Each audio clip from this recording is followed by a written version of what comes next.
அது பற்றி எனக்கு எதுவும் தெரியாது. அங்கே என்ன நடந்தது, அவர்களுக்குள் என்ன உரையாடல் நடந்தது, எதுவும் நமக்கு தெரியாது. ஏற்கனவே நான் சொன்னேன், எனக்கு தெரிந்த, எனக்கு நெருங்கிய சில நண்பர்கள் என்னிடத்தில் இப்படி ஒரு பேச்சு போய்கொண்டிருக்கிறது என்ற தகவலை சொன்னார்கள். மற்றபடி பின்னால் என்ன நடந்தது என்பது எனக்கு தெரியாது. நாங்கள் அதற்காகத்தான் காத்திருந்தோம், காலம் தாழ்த்தினோம் என்பதை போன்ற ஒரு தோற்றத்தை திரும்ப திரும்ப பலரும் பேசிக் கொண்டிருக்கிறார்கள். ஒரு சிலர் தாவேக்காவோடு நாங்கள் பேரம் பேசிக் கொண்டிருக்கிறோம், பேரம் படிவதற்காகத்தான் காலம் தாழ்த்துகிறார்கள் என்று வாய்க்கு வந்ததையெல்லாம் வாரி இறைத்தார்கள்.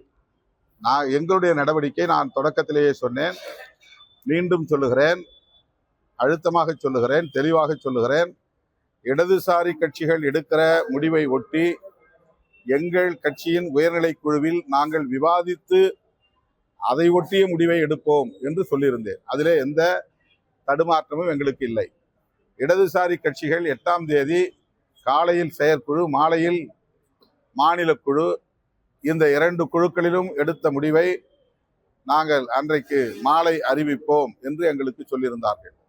ஆக அவர்கள் அதிகாரபூர்வமாக எடுக்கப்பட்ட முடிவு என்ன என்பதை அறிந்த பிறகு அந்த முடிவை முன்வைத்து எங்கள் தோழர்களிடையே நாங்கள் கலந்தாய்வு செய்வது என்பதை இடதுசாரி கட்சிகளின் தலைவர்களுக்கே தெரியப்படுத்தியிருந்தோம்.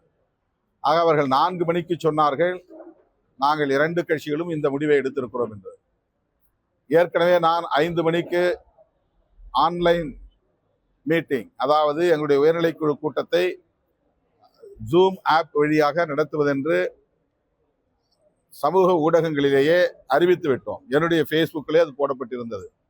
வாட்ஸ்அப் மூலமாக அந்த 30 பேர் தோழர்கள், கட்சியினுடைய பொதுச் செயலாளர்கள், துணை பொதுச் செயலாளர்கள், அமைப்பு செயலாளர்கள், அன்றைக்கு முதல் நாளே நான் சொல்லியிருந்தேன், எங்கள் கூட்டம் முடிந்து அடுத்த நாள் காலையில் தான் அறிவிப்போம் என்று நான் சொல்லியிருந்தேன்.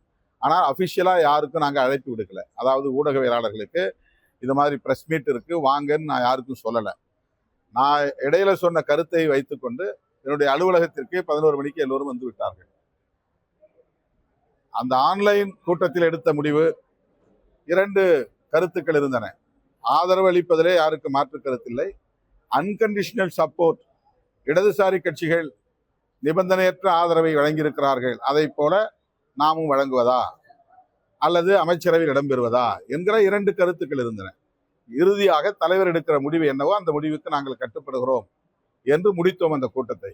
100% placement கேரண்டியுடன் BCom, BCA, BBA, BSc படிக்க